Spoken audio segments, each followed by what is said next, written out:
जोहार साथियों, सांस्कृतिक बदलावों के ऐसे वीडियोस के लिए चैनल को सब्सक्राइब करें, लाइक, शेयर और कमेंट करें। परिचय की अगली कड़ी के रूप में आदरणीय विकास गंगवार भाई साहब को इनवाइट करना चाहूंगा कि कृपया आप आए, अपना संक्षिप्त परिचय रखें। आदरणीय विकास सर, गंगवार सर, जी जी स्वागत है सर। हेलो जी स्वागत है। आप सभी को नमस्कार, जोहार। जी सर। मेरा नाम विकास गंगवार है। मैं आपको एक मतलब अपना स्वबीती बात बताना चाहता हूँ, क्योंकि अगर हमारे संस्कारक नहीं है, हम भैया ने आदरणीय के सर ने और श्री सुरेश सर ने बहुत अच्छी बात कही। हमारे लोग पढ़े लिख गए, व्यापार में भी हैं, सब जगह हैं, लेकिन उनके अंदर अपना मानसिक स्वावलंबन अभी नहीं आ पाया। क्यों? क्योंकि आप हमारे जहाँ मैं रहता हूँ वहीं पे एक और अपने पटेल साहब हैं, उन्होंने अपने मकान का जो गृह प्रवेश और गृह का निर्माण किसी से शुरू होगा वो भी एक महोदय से पूछ कर शुरू करा रहे हैं। उसके अलावा सारी चीजें इवन ए टू जेड। तो बताइए, ऐसे मतलब उनका साक्षर होने से क्या फायदा अगर आप मानसिक स्वावलंबी नहीं हो पा रहे हैं। तो उसी उद्देश्य से ये मिशन चलाया गया है कि हम लोगों के अंदर मानसिक दृढ़ता आए, हम लोग अपने खुद के निर्णय ले पाए। हम लोग हर मामले में खुद के निर्णय ले रहे हैं कि हमारा करियर क्या पे कहाँ होगा, शिक्षा क्या करेंगे, कहाँ इलाज कराएंगे, कहाँ के। लेकिन एक छोटा सा एक निर्णय है, वहाँ हम लोग आके बंध जाते हैं, उन विचारों पर जाते हैं। तो उस उद्देश्य से हम लोग ये मिशन शुरू किया गया था, और यही हमारा मेन उद्देश्य है कि समाज में एक सामाजिक समता, बंधुत्व आए, जो धीरे धीरे कहीं ना कहीं आर्थिक समता की ओर हमें प्रेरित करे, जिससे कि हम लोग अपने मूल उद्देश्यों, मूल हितों, मूल मुद्दों पे बात कर पाए। अभी हम लोग अपने जो हमारे खिलाफ षड्यंत्र चल रहे हैं, हमारे खिलाफ जो कुरीतियां चल रही हैं, उन पे हम बात ही नहीं कर पाते हैं। क्यों? क्योंकि हमें उनका भान ही नहीं है। फलाने जो बताया हम उसको सच मान लिया, उसी में चले पड़े। तो ये मानसिक स्वावलंबन तभी आएगा जब आपके खुद के संस्कारक होंगे, जो आपको एक सही बात और गलत बात बता पाएंगे। अभी होली पे क्या होता है ना कि होली पे सभी लोग एक दूसरे के जाके, जो मतलब मस्जिद लोग उनके जाके लोग मिलते हैं। तो बैठक पे हम सभी लोग बैठे थे, तो गांव के दो लोग आए मेरी एज के, कि चलो प्रधान जी के जाके होली मिल लेते हैं। तो हमारे पिताजी और बड़े पापा साहू जी दोनों ने उनके पैर छुए होली मिलने के बाद, और उनसे बोला आइए महाराज बैठिए। मैंने कहा तो मैंने उसको बोला, एक्चुअली वो मेरी एज का, ये मेरे साथ ही पड़ा हुआ। तो मैंने कहा और राकेश क्या हालचाल, सब बढ़िया। तो वो चीज उसको बहुत आखिरी कि इनके पिताजी तो ऐसे बोल रहे हैं और ये ऐसे बोल रहा। तो मतलब ये हम लोगों के अंदर, हम लोग, जबकि हमारे पिताजी 1960 के टाइम में ग्रेजुएट हैं और गवर्नमेंट जॉब वगैरह सब कुछ की हुई है, तब भी ये चीज। तो ये हम लोगों के अंदर जो मानसिक स्वावलंबन अभी नहीं आ पाया, मानसिक दृढ़ता नहीं आ पाई, वो इसलिए क्योंकि हमारे जो पूर्वज थे उन्होंने इस दिशा में नहीं सोचा। तो उसी उद्देश्य से मिशन बनाया गया कि हम लोग अपने चीजों में आगे बढ़े और अपनी चीजों को खुद से कर सकें। इसी उद्देश्य से हम लोग आगे बढ़ रहे हैं और धीरे धीरे उसमें सफल भी हो रहे हैं। क्योंकि मैं बता दूं, मेरे बेटे और मेरी बहन दोनों के, बहन की शादी और मेरे बेटे का जन्म का संस्कार दोनों अपने ओबीसी वर्ग के पुरोहित द्वारा कराया गया है, और सब कुछ बहुत ही अच्छे से चल रहा है, कोई दिक्कत वाली बात नहीं। ये हमारे सिर्फ दिमाग में निर्भर करता है कि कौन क्या है। तो ये इसी साथ अपनी बात खत्म करना चाहूंगा कि हम लोग अपने निर्णय खुद ले सके। बहुत बहुत धन्यवाद। जोहार। जी बहुत बहुत धन्यवाद आदरणीय विकास जी। निश्चित रूप से आपने बहुत सही बात कही कि हमें अपने आत्मसम्मान और आत्मविश्वास इनको जगाना पड़ेगा। हम लोगों के, हम सबके भी अंदर जो है, हम लोग आत्मविश्वासी हैं, आत्मविश्वास की कमी नहीं है, स्वाभिमानी है, स्वाभिमान की कमी नहीं है। बस कहीं ना कहीं जरूरत है तो उसको पहचानने की, तो मेन चीज है। बाकी सभी व्यक्ति हमारे आत्मसम्मानी और स्वाभिमानी है, तो बस उसको सही समय में सही दिशा और मार्गदर्शन देने की जरूरत है। बहुत बहुत स्वागत है। इनवाइट करना चाहूंगा आदरणीय दिक्पाल गंगवार जी, शायद आपका परिचय नहीं हुआ है। आदरणीय दिक्पाल गंगवार जी, कृपया आप आए, अपना संक्षिप्त परिचय रखें।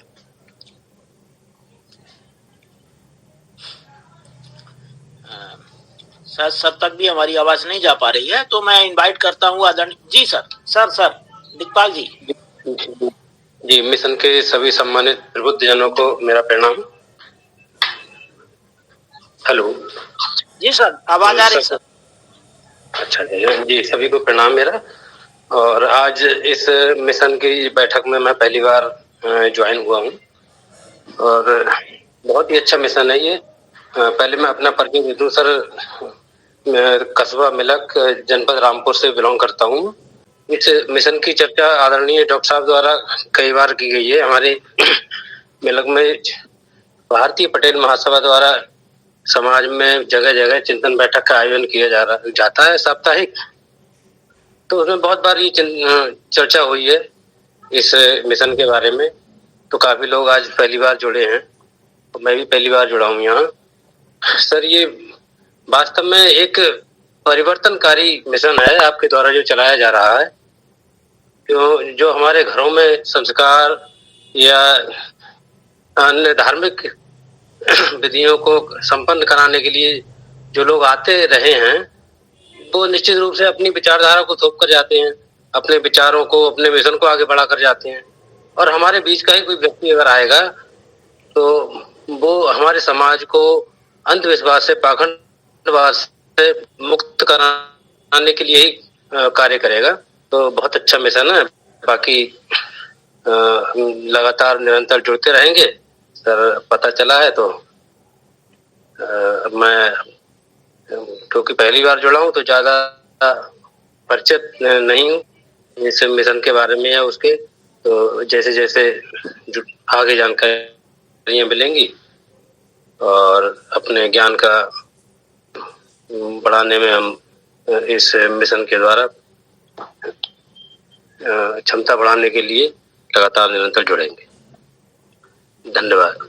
जी जी, बहुत बहुत शुक्रिया आदरणीय दिग्पाल गंगवार सर आपका। निश्चित रूप से आपके विचार बहुत ही अनुकरणीय है सर। और जिस तरह से सहजता से आपने अपना परिचय दिया और मिशन के बारे में बताया, तो आज डॉक्टर हमारे जो एनके पटेल सर साहब हैं, उनके मार्गदर्शन में हमको लगता है रामपुर से हमारे बहुत सारे नए साथी जुड़े हुए हैं। तो उन सभी साथियों का तहे दिल से मिशन शुक्रिया अदा करता है और आशा करता है कि इसी तरह से मिशन को सभी साथियों का सहयोग मिलता रहेगा और मिशन की मूल भावना के अनुकूल हम सभी काम करते हुए मिशन को नई ऊंचाइयों तक ले जाएंगे। और इसकी जो उद्देशिका है उसको बहुत ही जल्द हम कार्य रूप में, धरातल में परिणित करने का प्रयास करेंगे हम सब मिलकर। बहुत बहुत शुक्रिया आदरणीय दिग्पाल सर आपका, और आशा करता हूं कि आप आगे भी इसी तरह से जुड़ते रहेंगे। सर, आदरणीय सुरेश चंद्र सर जो कि हमारे मिशन के संरक्षक भी हैं, मार्गदर्शक संरक्षक हैं, तो मैं आपसे सादर अनुरोध करता हूं कि कृपया आप आए और अपना संक्षिप्त परिचय रखें और मिशन की मूल भावना पे थोड़ा सा प्रकाश डालें। क्योंकि हमारे बहुत से सारे साथी हैं जो कि अभी नए और पहली बार जुड़े हुए हैं, तो वो भी मिशन की मूल भावना और आपसे अवगत हो जाएंगे। तो मैं आपको सादर आमंत्रित करता हूं कि कृपया आप आए और अपना संक्षिप्त परिचय के साथ में मिशन की मूल भावना पे थोड़ा सा प्रकाश डालें। आदरणीय सुरेश चंद्र सर।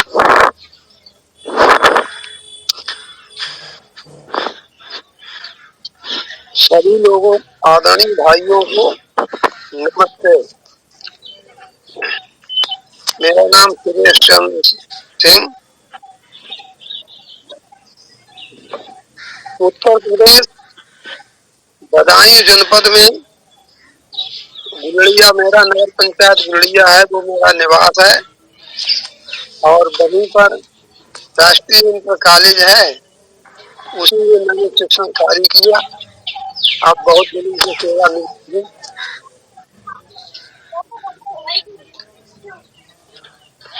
ऐसा है, मेरे दिमाग में एक ये योजना आई कि हम लोग शिक्षित हुए और शिक्षित होकर के हमारे बहुत से साथियों ने समाज को मुंह मोड़ लिया और वो समाज से हटकर अपने ऐश्वर्य और वैभव में खो गए। परिणाम ये हुआ कि हमारा संपूर्ण समाज पाखंडवाद से मुक्त नहीं हो पाया। उसका मूल कारण ये था कि हमारे समाज के लोग जो थे वो संस्कारक नहीं थे।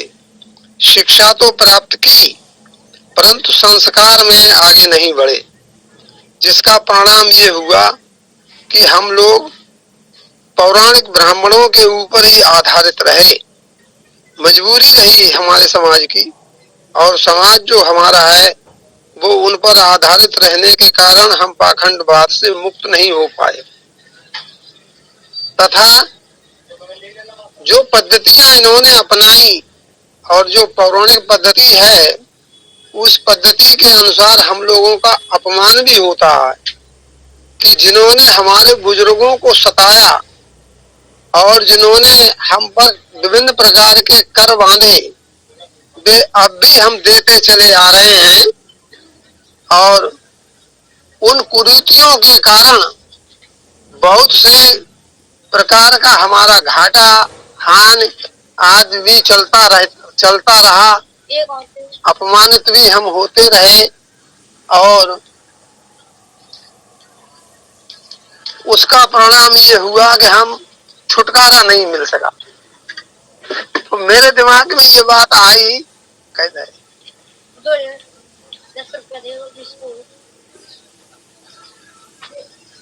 ये आया कि क्यों ना अपने संस्कारक बने और संस्कारक बनकर के इससे जो है हम मतलब पाखंडवाद से मुक्ति पाए, मुक्त पाए। इस उद्देश्य से मैंने यहाँ पर संस्कारक का कार्य शुरू किया और समाज में फिर और भी मैंने संस्कारक बनाए और बना करके यहाँ पर प्रचार करना शुरू किया। बहुत से संस्कार, अब वो संस्कारक जो हैं हमारे यहाँ जो बने हुए हैं उनकी गिनती क्या है और दूसरे लोग यहाँ पर संस्कार करने जाते, विवाह करते प्रचार चल रहा है। लोग पौराणिकों से भी अभी करा रहे हैं, इसमें कोई मतलब दो राय नहीं है, लेकिन बदल रहे हैं लोग। अब यहाँ पर संख्या मैंने 8 कर दी है, 2 और बढ़ा लिए हैं, सिखा दिया है। इस तरह से हम इन कुरीतियों से और पाखंडवाद से अगर हम मुक्त होना चाहते हैं और अपना स्वाभिमान कायम रखना चाहते हैं तो हमको इस तरह कदम उठाना पड़ेगा। और संपूर्ण देश में जो पीछे जैसे छत्रपति शिवाजी का अपमान हुआ या शाही जी महाराज का हुआ, सरदार पटेल को प्रधानमंत्री नहीं बनने दिया, वो भी एक तरह से अपमानित था, मगर वो देश के उद्धार के लिए उन्होंने वो शर्तें मंजूर कर ली। परंतु आरक्षण जब हम लोगों का हुआ तब भी विरोध हुआ, और विरोध करने वालों ने जब उनका आरक्षण हुआ तो उन्होंने कुछ नहीं कहा, उसे स्वीकार कर लिया। तो इस तरह से जो है हम इस मिशन को आगे बढ़ाएं और जहाँ तक हो वहाँ तक जो पद्धति पाखंडों से मुक्त है उस पद्धति का त्याग करें और उस पद्धति को अपने जो पाखंडों से मुक्त है, इसमें पाखंड नहीं है। हम सब लोग जैसे हम लोग संस्कारक हैं तो संस्कारक विद्वान हैं, विद्वान है तो हम खुद विचार करेंगे इस बात कि कौन सी पद्धति जो है वो मतलब पाखंड है और हम उस पर जिद ना करें। जब हम ही जिद करेंगे समाज का और लोग क्या करेंगे, वो तो अपने आप खुद पाखंडवाद में घुसे रहेंगे। इसलिए हम जिद करके उन कुरीतियों से मुक्ति पाने के लिए हम अध्ययन करेंगे और अध्ययन करके जो पाखंड की पद्धति है जिसे पौराणिक पद्धति कहते हैं, पुष्यमित्र सिंह के समय के विद्वानों द्वारा रची हुई है। माधव केशव नारायण स्वामी 3 विद्वान थे, उन्होंने बनाया था ये पाखंडवाद। उनको नमस्ते कराने और हम भी अगर किसी को करने लगे तो वो गलत। हम उससे मुक्त पाए, विचार करें, सुधार करें, उसमें अध्ययन करें और अध्ययन करने के बाद में परिवर्तन करना। ऐसा है, हमने 1-2 वर्ष पहले जिले भर के आर्य समाजियों की मीटिंग की थी और उस मीटिंग में यही बात हमने रखी थी। रखने के बाद हम लोग आगे बढ़े। उसके बाद उसमें जितने भी आर्य समाजी हैं उनमें समझिए एक दो को छोड़कर बाकी सभी ओबीसी वर्ग से ही हैं। तो जब आगे बढ़े मैंने ये प्रस्ताव रखा, मैंने कहा देखिए इस तरह से हम लोग बहुत पीछे हट गए हैं और पौराणिक बहुत आगे बढ़ गए हैं और हम लोग इस मिशन में काम करें। तो लोगों ने सहयोग किया और सहयोग के बाद में स्थिति यहाँ पर आ गई। 2 साल से हमारे जिले में वो जो सामूहिक विवाह होते हैं जो सरकार कराती है, उसमें अभी पीछे दिसंबर में 109 विवाह हुए थे। तो 109 विवाह जो थे वो पाखंड मुक्त इसी विचारधारा से और आर्य समाजी यानी वेद की रीत की विचारधारा से यानी वो संपन्न कराए गए। अब जो है पौराणिकों का पत्ता साफ कर दिया गया। 29 तारीख को 200 से अधिक विवाह हैं और वो कराए जाएंगे। हम लोग सब उस पर हावी हैं और इस तरह से वो सभी विवाह संस्कार जो हैं वो इसी पौराणिक विचारधारा को हटा करके और पाखंडवाद से मुक्त विचारधारा के अनुसार किए जाएंगे। उस पर अब इस समय होल्ड हो चुका है, मतलब जो है कहने का। और सभी ओबीसी वर्ग के ही पंडित हैं, जो दूसरी जातियों के भी हैं, अपने पूर्वियों को छोड़कर वो सभी उसमें जुड़ेंगे और सभी शादी कराएंगे। 3-3, 4-4 जोड़े एक बार में मतलब जो है बिठा लेते हैं। इस तरह से जितने भी मतलब पंडित हैं, संस्कारक हैं, वो सभी करीब 100 में 100 से ऊपर एक बार में इस तरह से 2 बार में करा देंगे और संपन्न हो जाएंगे। मतलब जो है ये स्थिति पहुंच चुकी है हमारे यहाँ बदायूं जिले में, यानी सामूहिक विवाह पर पूर्ण कंट्रोल हो चुका, हावी हो चुके हैं। तो मैं लोगों के अनुरोध करूंगा कि इसी तरह से संगठन बना करके आगे बढ़ करके जो सरकार के रूप से सामूहिक विवाह होते हैं उन पर भी कंट्रोल करें तो ज्यादा अच्छा रहेगा। इन्हीं सब चीज के साथ मैं ध्यान देता हूँ, कार्रवाई आगे की जाए जिससे और कुछ सुन सके। जी सर, बहुत बहुत आपका आभार। आप निश्चित समय समय पर हम लोगों को मार्गदर्शित करते रहते हैं और आपके संरक्षण और मार्गदर्शन में एक जो हमारी एक पुस्तिका का प्रकाशन चल रहा है, जिसमें किस तरह से हम पाखंड मुक्त पुरोहितों के लिए समाज मतलब समाज को पाखंड मुक्त रखने के लिए किस तरह से हम जो कर्मकांड कराते हैं उसके लिए जो उसमें बहुत सारे अभी पाखंडों से युक्त चीजें हैं उनको उनमें मॉडिफिकेशन करके और नई पुस्तिका का लेखन आपके मार्गदर्शन में किया जा रहा है और जिसका प्रकाशन के अंदर अभी शायद वो है। तो निश्चित रूप से बहुत जल्द ही हम लोगों के सामने वो कर्मकांड के लिए एक अच्छी पुस्तिका हम लोगों के हाथ में होगी, जिसके माध्यम से हम सभी जो है अपना कर्मकांड और संस्कार विधियां संपन्न करा सकेंगे। बहुत बहुत स्वागत है सर आपका, बहुत बहुत आभार। अब मैं इनवाइट करता हूँ आदरणीय हरदयाल पटेल जी को। आपका परिचय नहीं हो पाया है तो आदरणीय हरदयाल पटेल जी कृपया आप आए और अपना संक्षिप्त परिचय रखें। इसके बाद एक हमारा हैंड रेज हुआ है, बोलेंगे आदरणीय हरदयाल पटेल जी। जी सर, सभी प्रबुद्ध साथियों को सारा नमस्कार। मैं हरदयाल पटेल सर छतरपुर जिले से बोल रहा हूँ। जी स्वागत है सर। और मिशन से लगभग शुरू से ही जुड़ा हूँ। कुछ व्यस्तताएं ऐसी हैं कि जिससे हर संडे नहीं जुड़ पाता, लेकिन कम से कम 2 या 3 मीटिंग में जुड़ जाता हूँ। और इस सारी विचारधारा सर मुझे बहुत अच्छी लगती। सर ने जो आज वक्तव्य दिया कि हमारा धर्म का मुख्य भय और लालसा, तो ये बहुत अच्छा लगा आज का।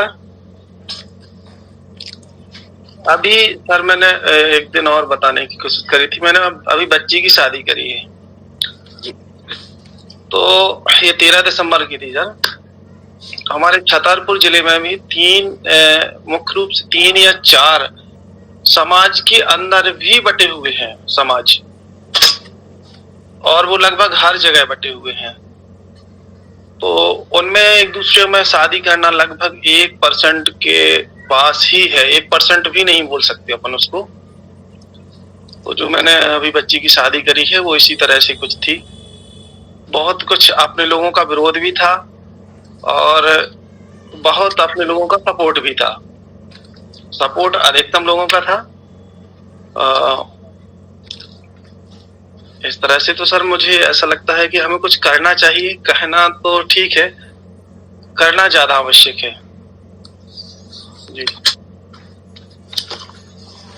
जी सर,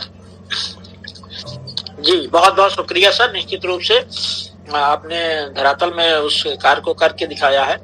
जब नया कोई परिवर्तन होता है तो उसका शुरुआती दौर पे विरोध तो होता ही है, बट उसी विरोध से सफलता की कुंजी निकलती है सर। तो निश्चित रूप से हम सब सफल होंगे।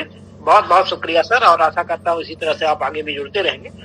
जी सर, सकारात्मक ऊर्जा ये रही कि विरोध करने वाले लोग मुश्किल से 10% थे और सपोर्ट करने वाले लोग 80-90% थे।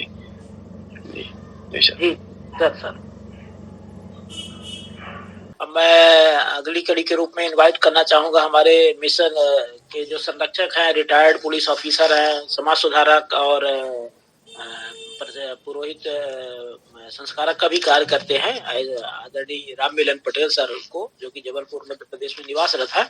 तो मैं आदरणीय राम मिलन पटेल सर को सम्मान मिशन की ओर से इनवाइट करता हूं कि कृपया आप सर आए और अपना संक्षिप्त परिचय के साथ में संक्षिप्त विचार रखें मिशन के बारे में। जी आदरणीय राम मिलन पटेल सर। सभी साथियों को नमस्कार, नमो बुद्धाय सर। जैसा कि मैं पहले भी कहता रहा हूं कि मूल बात हमें समझनी होगी कि हमारे सामने जो आज पद्धतियां हैं, ये जो परोसा गया है हमें, तो ये कब किसके द्वारा किस उद्देश्य से बनाया गया। अगर इसकी सबूत के साथ हम ये पहचान कर लें कि ये पद्धतियां कब आई, समय का पुरातात्विक साक्ष्य के आधार पर कब बनी है, क्या प्रमाण है और किसके द्वारा बनाई गई, मात्र एक ही वर्ग के द्वारा बनाई गई हैं, और इनका उद्देश्य क्या था, किस उद्देश्य से बनाई गई है, तो हमारा बहुत कुछ क्लियर हो जाएगा, साफ हो जाएगा रास्ता। तो जैसे हम देखें कि कब बनाई गई, किसके द्वारा, किस उद्देश्य से, इसके पहले किस रूप में थी, तो अगर सबूत देखें हम तो ये पहले बौद्धिस्ट रूप में ही थी, उन्हीं की सारी चोरी की गई है। जैसे संस्कृत भाषा ही है तो ये संस्कारित है, पाली से संस्कारित जो भाषा हुई उसको संस्कृत कहा गया, तो ये संस्कारित है। और ये आई 10वीं-11वीं सदी के बाद, धीरे धीरे 7वीं सदी में विकास हुआ इसका। तो देखा जाए तो सारे ग्रंथ इनके जो है 10वीं-11वीं सदी के बाद ही लिखे गए हैं। इसके पहले अगर हम जाएं तो फिर वहां बौद्धिस्ट के अलावा कहीं कुछ मिलता नहीं है। पहले वंश चलते थे, पाल वंश तक तो बौद्धिस्ट ही राजा हुआ करते थे, वंश चलता था, कोई वर्ण था नहीं। तो ये समझना होगा हमें। और इसके बाद इनने सबसे आसान और पहला निशाना देखा कि किसको बना जाए। पुरुष वर्ग तो आज भी उतना गुलाम नहीं हुआ मानसिक तौर पर, लेकिन इनने महिलाओं को बनाया, क्योंकि महिलाएं जो है सबसे आसान और पहला निशाना होती हैं, और उनके माध्यम से इनका हमारे रसोई और चूल्हे तक पहुंच चली जाती है। अगर घर में कोई पुरुष वर्ग नहीं है, महिला है, तो ये बिल्कुल निधड़ा का आएंगे, वो आंचल खोल के पैर पनेगी, इनका ससम्मान घर में बैठाएंगे, चाहे कोई पुरुष हो चाहे नहीं। तो इन लोगों ने हमारे चूल्हे तक अपनी पहुंच बना ली है, उसको खत्म करना होगा। महिलाएं ज्यादा भयभीत होती हैं, डरती हैं, लालच में आती हैं, उन्हें जो है ये अपने कब्जे में कर रखे हैं। कई जगह पुरुष वर्ग तो तैयार होता है इनको छोड़ने के लिए, लेकिन महिलाएं नहीं छोड़ पाती हैं। इस क्षेत्र में जो रूढ़िवादी महिलाएं हैं उनको भी समझाना होगा, समझ भी रही हैं। आजकल की पढ़ी लिखी महिलाएं तो बहुत कुछ समझ गई हैं, छोड़ रही हैं इनको। तो यही मेरा कहना था। जी बहुत बहुत शुक्रिया सर, बहुत बहुत अभिवादन है सर आपका। आप समय समय पे मिशन को नया मार्गदर्शन देते रहते हैं और हम सबको अपने मार्गदर्शन के माध्यम से एक नई प्रेरणा और ऊर्जा का संचार हम लोगों के बीच में करते रहते हैं और हम लोग सब मिशन को आगे ले जाने में आपके मार्गदर्शन में काम में लगे हुए हैं। निश्चित रूप से सर आपने वक्त दिया, बहुत बहुत शुक्रिया सर आपका।